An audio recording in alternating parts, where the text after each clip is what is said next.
assumed, and as Jeff Darlington is now reporting, not everyone in the organization is thrilled with the idea. Yesterday, Tebow's former and likely future head coach, Urban Meyer, joined Chris Collinsworth to break it all down. Take a listen to what he had to say. Yeah, we have not signed Tim. There's a thought going around. You know, he was in the best shape of his life, asked to see if he could work out with a couple of our coaches. I wasn't even there.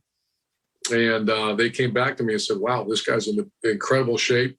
And I said, then I went another time and watched him try him out. And they said, go work on these things. He comes back later. They try him out again. I'm not there. And they come in and they said, wow, you know, this guy's ball skills. He's a great athlete. He looks like he's 18 years old, not 20, whatever he is, 33. And I said, guys, you don't understand now. This guy is, you know, he's the most competitive maniac you're ever going to talk to. And let's give it a shot. And I have not decided if we're going to do that or not yet. I'm getting close. I got to make a decision here pretty soon. All right, Brandon, you don't need to read between the lines. Clearly, Urban Meyer, big fan of Tim Tebow. What do you think? Would signing him be good or bad for the Jags locker room? Well, I know one person who thinks Tim Tebow in that locker room would be great, and that's Shad Khan. They owned an entire day yesterday, the Jaguars. When's the last time that happened?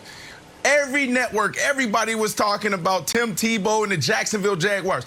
That didn't even happen leading up to the draft, and we knew they were going to take Trevor Lawrence. We were talking about Justin Fields and Zach Wilson and Mac Jones. We weren't talking about the Jacksonville Jaguars. So that's one person who will absolutely love him in the locker room. Look, here's the deal.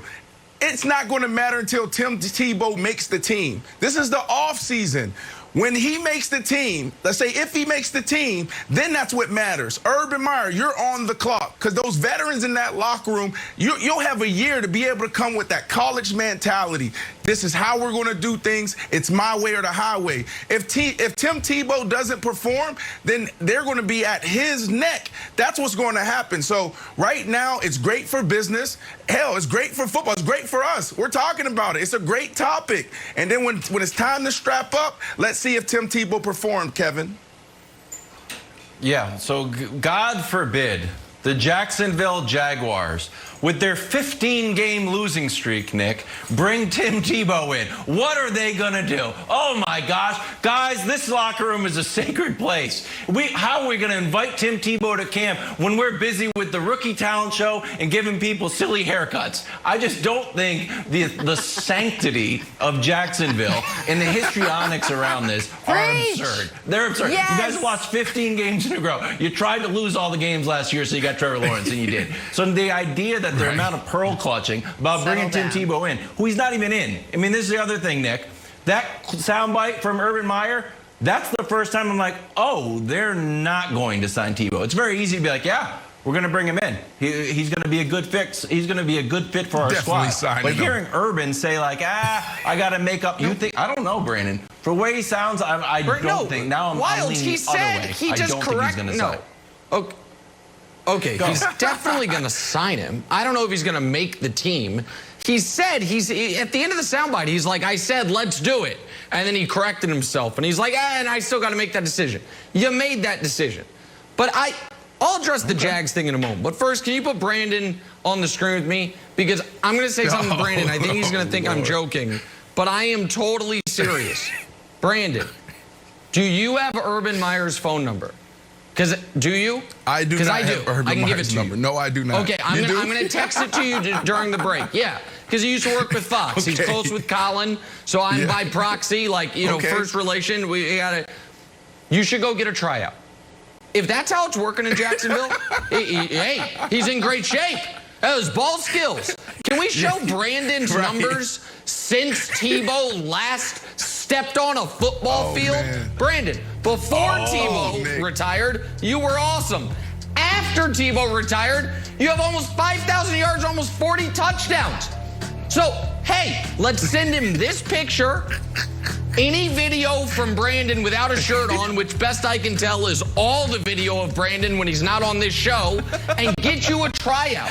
I'm not saying, Brandon, that you can necessarily pass DJ Chark as the #1 receiver, but if Jacksonville, it's just open tryouts for Fantasyland, Brandon actually could help him.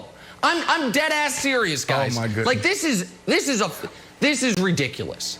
And it's not a sideshow, and it's not a carnival. And so the idea of, oh, they lost 15 in a row, so why not? Well, then sign me. Hey, people would love, I guarantee you, you'd get massive ratings numbers in the Denver area and greater Serbia if you let me field a punt and get but Nick, waylaid. Buffalo. Nick, there's a lot of things you could do. I feel like you're jumping the gun. Well, first off, it's going to be hard to sign Tebow and myself because who's going to wear 15? Like, there's going to be a big fight over 15. I have to have 15. The last time I wore another number, it wasn't great. I wore 19 in Miami, and it wasn't good. I played the worst football of my entire career starting at age 6. Confirmed. But here's the deal. It's the offseason. I feel like you're just getting ahead of this conversation just a bit because he needs to go in there and show the team, show the coaches that he can contribute. If he can, then what would be the big deal? Like, okay, he hasn't played ball since 2012. So what? He can come in and catch, 30 balls. Like, I truly believe that. The tight end position today, they're not asking you to block. You're going against guys who really aren't that athletic. I mean, we're talking about linebackers, some safeties that are stiff. So you're asking a guy to run a 10-yard out cut. You're asking a guy to be able to run a 10-yard corner route. And a lot of times these teams are playing zone. So you just got to get to the spot. That's all you got to do is get to the spot and catch the ball. If he can get to the spot and catch the ball.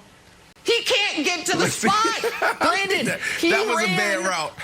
Can we see that route again? He ran a no, look, Brandon, he ran a 4.740 coming out of college. What do you think he's running at 34? I mean, Jesus, man. Like, what are we doing here? I don't, and by the way, of course it's not going to be popular in the locker room. Like the idea that these guys, most of whom were born in the late 90s or at this point, very early 2000s, are wrapped up in the Tebow story from 2011. They were in 3rd grade. They don't care. And they're not going to take their pointers from the worst player on the team. Like, I can't believe this is a thing. I really can't believe, it is fine, minor league baseball, nobody cares. It is a sideshow. You are trying to sell tickets. This is professional football. And we're going to do this with the #1 pick of the draft, the highest profile new head coach. This is what he wants to do. I think Urban is a smart guy. I like Urban. I cannot believe this is his first major decision. Because Trevor Lawrence wasn't a decision. That was an obvious one. That adding this to your locker room, I just can't believe it. But evidently they're going to. And I don't think, Brandon, that they are signing him to cut him. I think if they sign him, he's making the team. I don't think they're signing him Wilds to embarrass him. Right? Like, so Wilds, does it matter? You said you're not sure if they're signing him. Let me ask you this, Wilds. If they do sign him, you think he's at jeopardy of being a training camp casualty? Like, that's what they're doing to Tebow? Yeah, that's what Belichick did. The Patriots signed him to a 2-year deal and cut him. So I think if he gets signed, he can easily be cut. And Brandon, the quick thing I want to dig in on, and I know we don't have a ton of time, is like this fuzzy leadership, like the Tebow effect. And you've heard different sort of examples. That in Florida, and when you're like the Heisman Trophy winner and you can motivate everybody, that really works.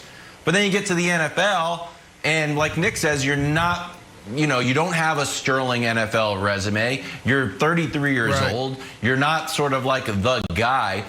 Is it possible to lead if you're not a great player? Yeah, 100%. I mean, it needs to come from, your alphas. It needs to come from your dogs in the locker room. But there's guys in the locker room that you lean on. It's like, hey, man, I'm thinking about getting married. Hey, I'm looking for a new financial advisor. Or, hey, can you help me just get my life back on track? So there's guys that add a lot of value there. And then just to Tim Tebow, maybe he was supposed to be a tight end from the beginning, Nick. I know it's been a long time, but we knew he wasn't a quarterback. So if he puts in the work, he gets the opportunities, and he takes advantage of it, Jenna, maybe we'll see Tim Tebow make this team.